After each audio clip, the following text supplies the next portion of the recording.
الحمد لله رب العالمين والصلاة والسلام على رسوله الكريم نبينا محمد وعلى آله وصحبه أجمعين وعلى من تبعه بإحسان إلى يوم الدين أما بعد கண்ணியமிக்க சகோதர சகோதரிகளே, இன்றைய இந்த வகுப்பில் சொர்க்கத்தில் அல்லாஹ் நமக்கு வழங்கக்கூடிய ஒரு நியமத் குறித்து,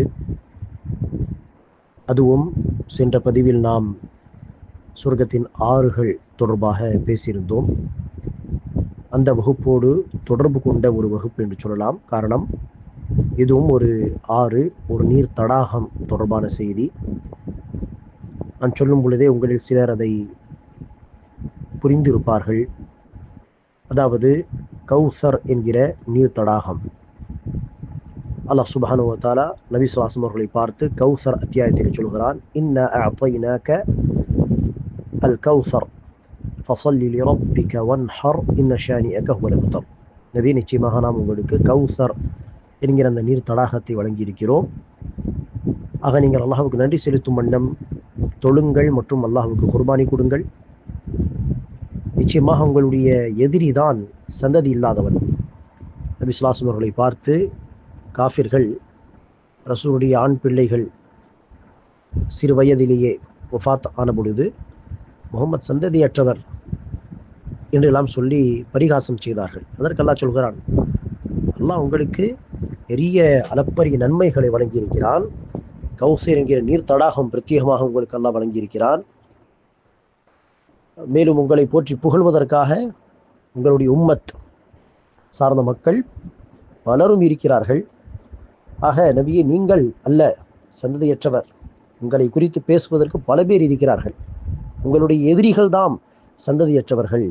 அவர்களை குறித்து பேசுவதற்கு யாரும் கிடையாது. எந்த அளவிற்கு என்று சொன்னால், அவர்களுடைய சொந்த சந்ததியே அவர்களை குறித்து பேச மாட்டார்கள். பிற்காலத்தில் அவர்களெல்லாம் முஸ்லிம்களாக மாறியிருப்பார்கள். இந்த மக்கத்து காஃபிர்களுடைய சந்ததிகள். அந்த சந்ததியை அவர்களுடைய மூதாதைகள் குறித்து புகழ்ந்து பேசுவதற்கு இல்லை. ஆக உங்களுடைய எதிரி தான் உண்மையில் சந்ததியற்றவன் என்று அல்லாஹ் சுப்ஹானஹு வ தஆலா ஆறுதல் சொன்னார். ஆக அந்த கௌசர் என்பது நீர் தடாகம். சில ஹதீஸுகளிலே ஹவுத் என்கிற வார்த்தையை ரசூல் அவர்கள் பயன்படுத்துகிறார்கள். கௌசர் என்கிற வார்த்தையும் குர்ஆன் ஹதீஸில் வந்திருக்கிறது, ஹவுத் என்கிற வார்த்தையும் வந்திருக்கிறது. இதில் இன்ஷா அல்லாஹ் சிறந்த கருத்து என்னவென்றால், இது வெவ்வேறு நீர் தடாகம் அப்படி அல்ல. மாறாக கௌசர் என்பது அந்த ஆறு, அந்த நீர் தடாகத்தின் பெயர்.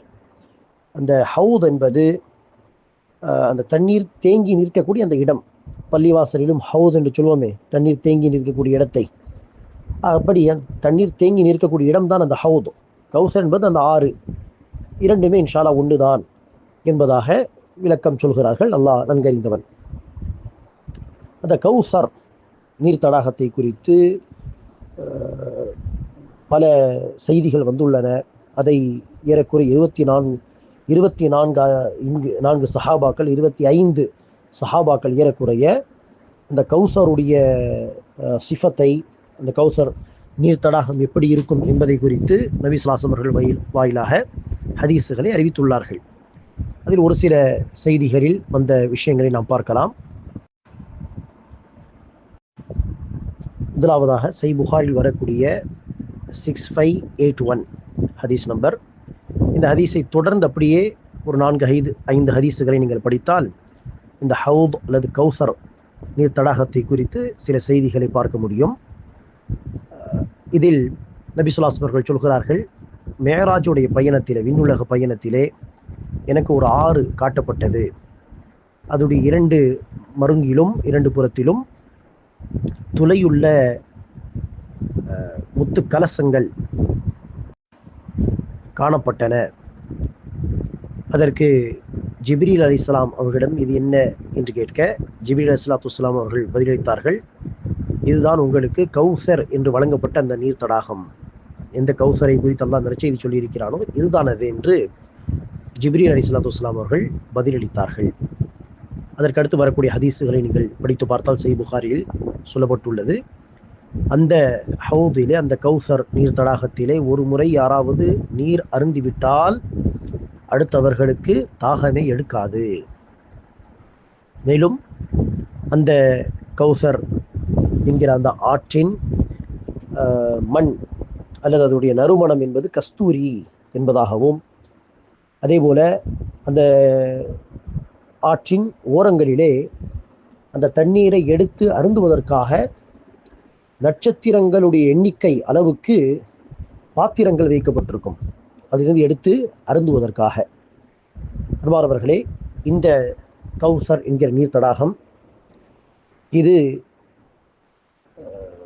நபி ஸல்லல்லாஹு அலைஹி வஸல்லம் அவர்களுக்கு, அவர்களுடைய உம்மத்துக்கு பிரத்யேகமாக வழங்கப்பட்ட ஒரு நிஅமத்.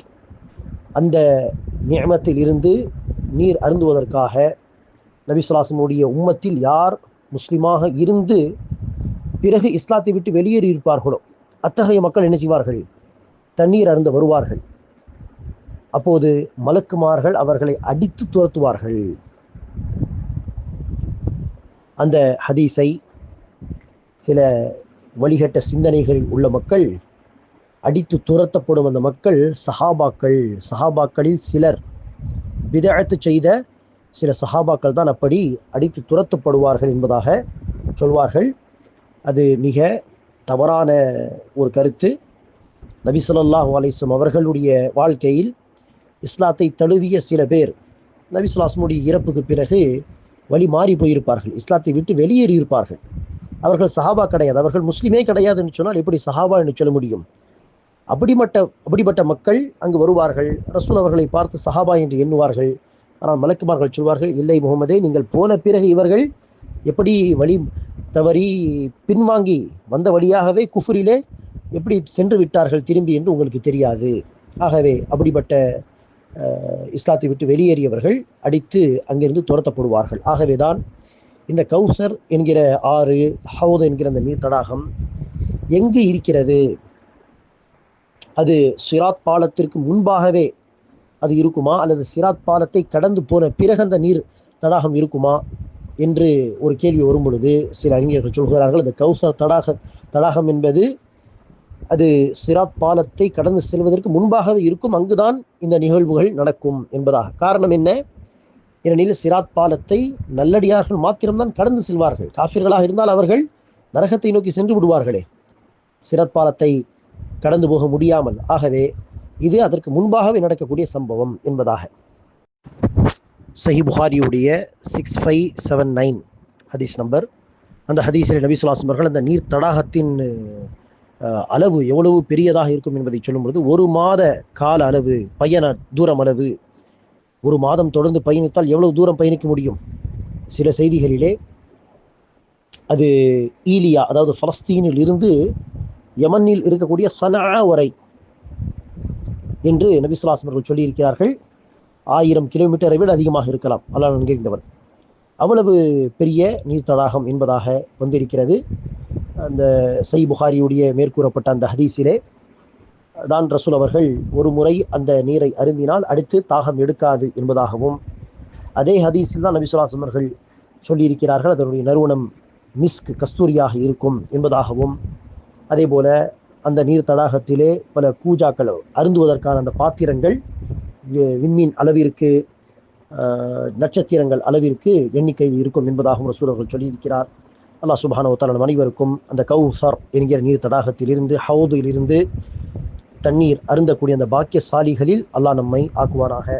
நபி ஸல்லல்லாஹு அலைஹி வஸல்லம் அவர்களுடைய வழிமுறையை விட்டு விலகிச் செல்வது, பிதஅத்துகள் செய்வது போன்ற விஷயங்களை விட்டு அல்லாஹ் நம்மை பாதுகாப்பானாக. ஆமீன்.